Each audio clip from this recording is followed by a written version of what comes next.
बहुत ही खास मेहमान इस वक्त हमारे साथ जुड़ चुके हैं। डॉक्टर डी के गुप्ता हमारे साथ हैं, सीएमडी हैं फिलिक्स हॉस्पिटल के। डॉक्टर गुप्ता, बहुत बहुत स्वागत है आपका हमारे शो पर।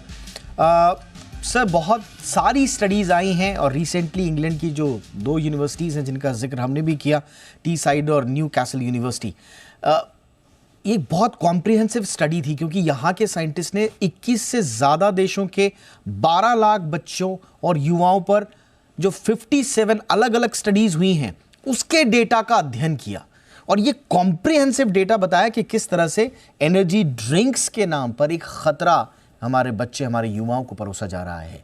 क्या कहेंगे सर, क्या वाकई में एनर्जी ड्रिंक से एनर्जी मिलती है? देखिए दीपक भाई, आप बिल्कुल सही कह रहे हैं। एक बहुत बड़ी स्टडी थी, बहुत सारे लाखों लोगों को, बच्चों को इन्वॉल्व किया और बहुत सारे देशों में जो बहुत सारी छोटी छोटी स्टडीज हुई थी उन सब के डाटा को इंटरप्रेट करके फाइनल एनालिसिस करी गई और लगभग एक कॉमन रिजल्ट्स निकले हैं कि ये एनर्जी ड्रिंक बच्चों के लिए सेफ़ नहीं है, खासकर युवाओं के लिए भी सेफ़ नहीं है, बच्चों के लिए तो कतई सेफ़ नहीं है। तो इसलिए शायद एक मांग चल रही है कि 16 साल से कम उम्र के जितने बच्चे हैं उन पर बिल्कुल बैन कर देना चाहिए और यूथ को भी सोच समझ के एनर्जी ड्रिंक पीना चाहिए। क्योंकि अगर एनर्जी ड्रिंक की बात करते हैं, जैसा आपने बताया कि एनर्जी ड्रिंक में 3 मेजर कंपोनेंट्स होते हैं, कैफीन होता है, शुगर होती है और कुछ अमीनो एसिड्स होते हैं।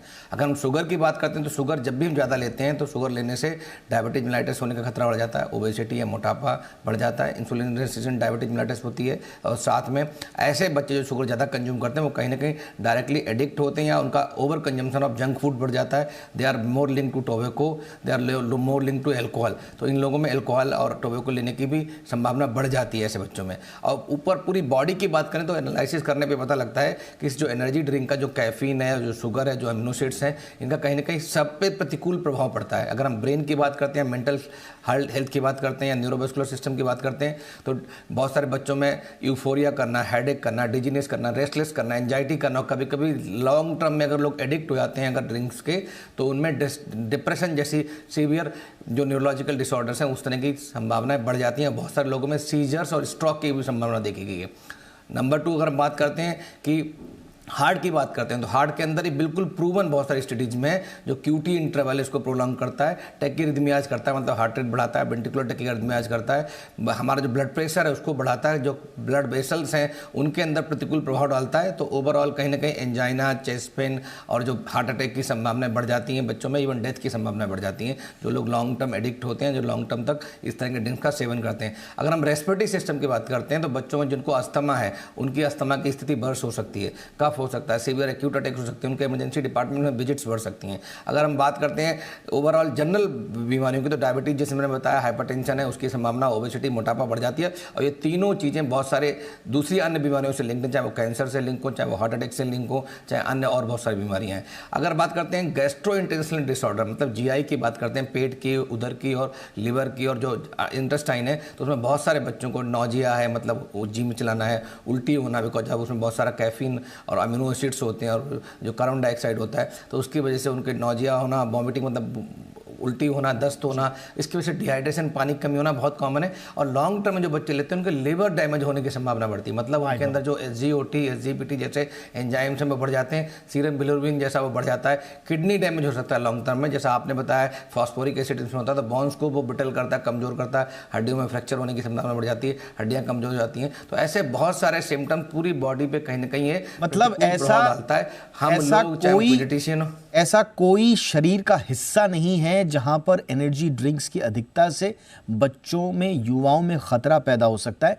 लेकिन मुझे सबसे ज्यादा अलार्मिंग जो लगा सर वो ये लगा कि एनर्जी ड्रिंक्स के आदी जो बच्चे हैं क्या वो आगे चलकर शराब और टोबैको जैसे मादक पदार्थों की गिरफ्त में आ सकते हैं सर? बिल्कुल, ये भी स्टडीज़ हुई हैं कि ये लोग जो बच्चे एनर्जी ड्रिंक्स का सेवन करते हैं बिकॉज उनको एक किक मिलता है तो वो इस तरह का किक हर जगह चाहते हैं, वो एनर्जी हर तरह में जो इसका इमीडिएट इफेक्ट जो होता है उस तरह के रिस्पॉन्सेस चाहते हैं, उस तरह का उनका ब्रेन जो अडाप्ट कर जाता है। तो इस तरह के बच्चों में देखा कि they are more prone to develop addiction of smoke, tobacco and alcohol. तो ये भी ठीक नहीं है। ऐसे ही जो ये लोग बहुत सारा कंज्यूम करते हैं तो इनमें ओबेसिटी, मोटापा, डायबिटीज, हाइपरटेंशन इसकी भी संभावना बढ़ जाती है। तो ये दोनों चीज़ें कॉम्बिनेशन कहीं ना कहीं ये हमारे बच्चों के लिए प्रतिकूल है और दुष्प्रभाव डाल सकता है। और एक और जो बिहेवियरल चेंजेस आते हैं वो ये बताया जा रहा है स्टडीज़ में कि इस तरह की जो एनर्जी ड्रिंक्स लेते हैं लोग वो हाइपर एक्टिविटी के लिए लेते हैं और हाइपर एक्टिविटी अगर ऐसी एज में आपके लिए जिसमें आपको हाइपर एक्टिविटी की जरूरत नहीं है, ऐसे में आपको डिफिकल्टी इन कंसंट्रेशन, इंपल्सिविटी, जो चिल्ड्रन में हम देख रहे हैं आजकल बच्चों में इंपल्सिविटी आ जाती है, सर ये उसका भी ट्रिगर दे सकता है? देखिए, जैसा आपने बताया कि बच्चे जो हैं, हम सब जानते हैं बच्चों की एनर्जी है युवाओं से या हम लोगों से कई गुना अधिक होती है। वो ऑलरेडी हाइपर मतलब एक्टिव होते हैं और वो उनकी एनर्जी लेवल बहुत हाई होता है। ऐसे केस में हम ऐसे कोई ड्रिंक्स देते हैं जैसे कैफीन है जो 3 गुना ज़्यादा होती है कॉफ़ी कप से, या जो शुगर है वो एक हाइपर एक्टिव का काम करती है, या जो इसके अंदर अमीनो एसिड्स हैं वो दिक्कत कर सकते हैं, गैस्ट्रोएंटेराइटिस वगैरह कर सकते हैं। तो इसमें जो खासकर कैफीन है वो दिक्कत करती है। वो क्या करती है, आपकी पैल्पिटेशन बढ़ा देती है, मतलब हार्ट रेट को बढ़ा देती है, जिसको हम टैकीकार्डिया बोलते हैं। उससे एंजाइटी होना, उससे ट्रेमर्स होना, उससे स्लीप डिस्टर्बेंस होना, नींद नहीं आना, इंसोम्निया जिसको हम बोलते हैं, वो सब सिम्टम्स आना, क्यूटी इंटरवल प्रोलॉन्ग हो जाए, इस सारे कार्डिक सिम्टम्स होते हैं और बाद में न्यूरोलॉजिकल सिम्टम्स को क्रिएट करते हैं, जिसमें डिस्टर्बेंस, स्लीप डिस्टर्बेंस होता है, जिसकी वजह से एंजाइटी, डिप्रेशन या हाइपर एक्टिविटी होना, या टेंट्रम थ्रो करना, या बच्चों को एंगर बढ़ जाना उनका, या इवन पुअर कंसंट्रेशन होना, पढ़ाई में मन नहीं लगना, उसकी वजह से फोकस अच्छा नहीं होना, और उसकी वजह से जो पढ़ाई के में मन ना लगने की वजह से या फोकस अच्छा ना होने की वजह से उनका जो ओवरऑल परफॉर्मेंस है स्टडीज में वो कम हो जाना है। ये सारी चीज़ कहीं ना कहीं हम इनडायरेक्टली या डायरेक्टली लिंक करके देख सकते हैं। इसके जो एडवर्स इफेक्ट है वो बच्चों पे हम सबको पता है, और साथ में लगता है इस समय जरूरत है पेरेंट्स को और युवाओं को अवेयर करने की कि इसके क्या दुष्प्रभाव हो सकते हैं। बिकॉज हर जगह, देश के हर कंट्री में, हर शहर में, किसी भी देश के हर जगह, हर काउंटर पे आपको एनर्जी ड्रिंक्स मिल जाते हैं। एयरपोर्ट से लेके आपके मॉल्स में लेके कहीं ना कहीं हमें एक बड़ा मुहिम चलाने की जरूरत है, देश को जागरूक करने की जरूरत है, पूरे विश्व को जागरूक करने की जरूरत है कि इस तरह की जो पेय पदार्थ हैं उनको बिल्कुल परहेज करना चाहिए। उसकी जगह हमें दूध है, छाछ है, लस्सी है, ऑरेंज जूसेस हैं, फ्रूट्स हैं, इनका सेवन करना चाहिए। इससे फाइबर्स मिलेंगे, नेचुरल विटामिन मिलेंगे, मिनरल्स मिलेंगे, जो आपकी बॉडी के लिए बिल्कुल मतलब नेचुरल रिसोर्सेज हैं जो आपको बॉडी को चाहिए, जो माइक्रो न्यूट्रिएंट्स हम लोगों को चाहिए, तो उन सब का सोर्स है जी। Absolutely sir. देखिए, बहुत सारी कंट्रीज में इसीलिए इन पर बैन की कोशिशें भी की गई हैं, कुछ जगह बैन भी हुआ है। रीसेंट अगर हम देश की बात करें तो वो पोलैंड है, जहां पर 18 साल से कम उम्र के बच्चों के लिए एनर्जी ड्रिंक बाय करना बैन है। आप बेच ही नहीं सकते 18 साल से कम उम्र के बच्चों के लिए, और हमारे देश में इस तरह का कोई रूल नहीं है। क्या वक्त आ गया है सर कि युवाओं के हित में, बच्चों के हित में, स्वास्थ्य देखते हुए या तो बैन या तो रेस्ट्रिक्शन की बारी आए? आई थिंक इस पे मुझे लगता है जो सारी स्टडीज हैं, सर्वे को जो हमारी हेल्थ मिनिस्ट्री है, जो ministry of child development ministry है, इन दोनों मिनिस्ट्रीज़ को इसका सर्वे करना चाहिए, उसको डिटेल में इसकी स्टडी करनी चाहिए, और फिर क्या प्रतिकूल प्रभाव हमारी जनता पे मिल रहे हैं। हमारे देश में कुछ स्टडीज ऐसी हो रखी हैं ऑलरेडी, उन सबको भी रिव्यू करना चाहिए, उसको देख के देश हित में देखते हैं। बिकॉज बच्चे हमारे देश का भविष्य हैं, युवा हमारे देश का भविष्य हैं। अगर वो इन सब चीज़ों में इन्वॉल्व होते हैं, इंडल्ज होते हैं, तो कहीं ना कहीं ये देश की हानि है, देश की जो युवा शक्ति है उसकी हानि है। तो उस सबको देखते हुए मुझे लगता है बिल्कुल स्ट्रिक्ट एक्शन लेना चाहिए, चाहे वो बैन करना हो, चाहे वो लिमिटेड बैन करना हो, या सुपरवाइज ड्रिंकिंग अलाउ करनी हो, या एक एज के बाद बिल्कुल बंद, एक एज से कम बिल्कुल बंद कर देना चाहिए। इन सारी बातों पे मुझे लगता है गहन रूप से सोचने की जरूरत है। एब्सोल्युटली। देखिए, हम इसलिए कह रहे हैं क्योंकि बहुत सारे बच्चे जो कि स्पोर्ट्स में इंडल्ज होते हैं, उनको कहा जाता है कि साहब ज़्यादा एक्टिव है स्पोर्ट्स। जो पोलैंड में जो प्रपोज, ये जो लॉ था, ये अब 2024 की शुरुआत से वहाँ पर लागू हो चुका है। ये वहाँ के स्पोर्ट्स मिनिस्ट्री से आया, वहाँ के स्पोर्ट्स मिनिस्टर ने किया इसको प्रपोज। तो आप समझ सकते हैं जो लोग एनर्जी ड्रिंक और स्पोर्ट्स को जोड़ने की कोशिश करते हैं उनके लिए ये आई ओपनर है। और ये मैं सिर्फ आपको एक उदाहरण दे रहा हूँ, ऐसे कई उदाहरण हैं जहाँ पर या तो बैन करने की कोशिश की गई है या उस पर बहस चली है, और कई जगह पर तैयारियाँ भी हुई हैं। अब ये हम डिपेंड करता है कि इस पर सरकार किस तरह के एक्शन लेती है। हम सिर्फ स्टडीज़ का हवाला देकर ये बता सकते हैं कि पूरी दुनिया में कम से कम ये बहस चल रही है, इसका संज्ञान भी यहाँ पर लिया जाना चाहिए। एक चीज़ बड़ी इंपॉर्टेंट है, मैं आऊँगा सर आपके पास।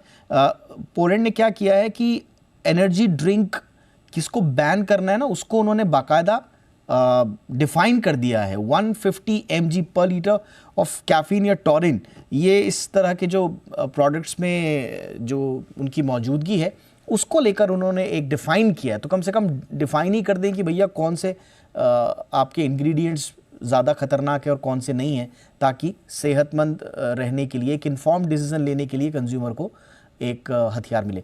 सर कुछ कह रहे हैं आप? मैं कह रहा हूँ या तो इनको मात्रा जो है इंग्रेडिएंट्स की, कैफीन है, अमीनो एसिड है, शुगर है, उसको लिमिट कर दिया है। बिकॉज ये देखा ना, एक एक कप में 3 गुना कप के बराबर जो कैफीन होता है, 150 मिलीग्राम कैफीन होता है। मैं अपना एग्जांपल देना चाहूँ, मेरा बेटा 7 साल का है, टेनिस खेलता है और उसके टेनिस एकेडमी में वहाँ पे एक कॉफ़ी शॉप है, टी शॉप है, वहाँ पे एनर्जी ड्रिंक्स रखे हुए हैं। और वो कई बार उसने मुझसे पूछा, कई बार लेने की कोशिश की, मैंने उसे समझाया।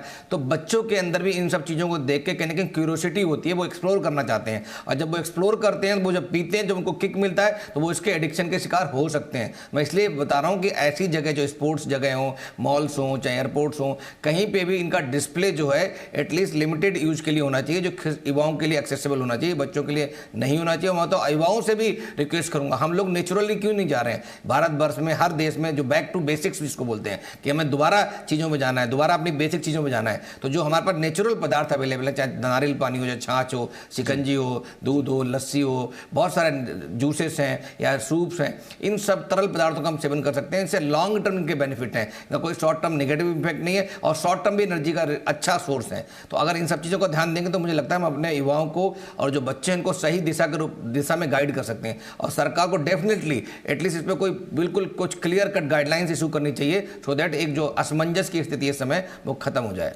डॉक्टर साहब, आपने बहुत इंपॉर्टेंट बात बोली और अपने ही बेटे का एग्जाम्पल आपने दिया। इनफैक्ट ये घर घर की कहानी है।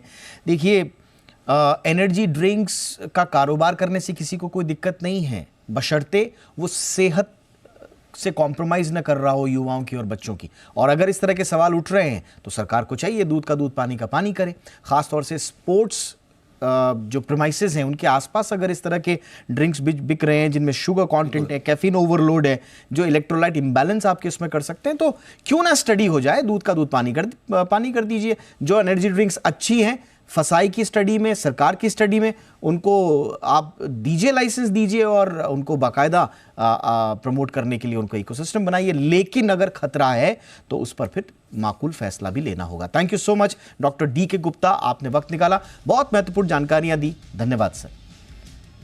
ये थी हमारी आज की कवर स्टोरी।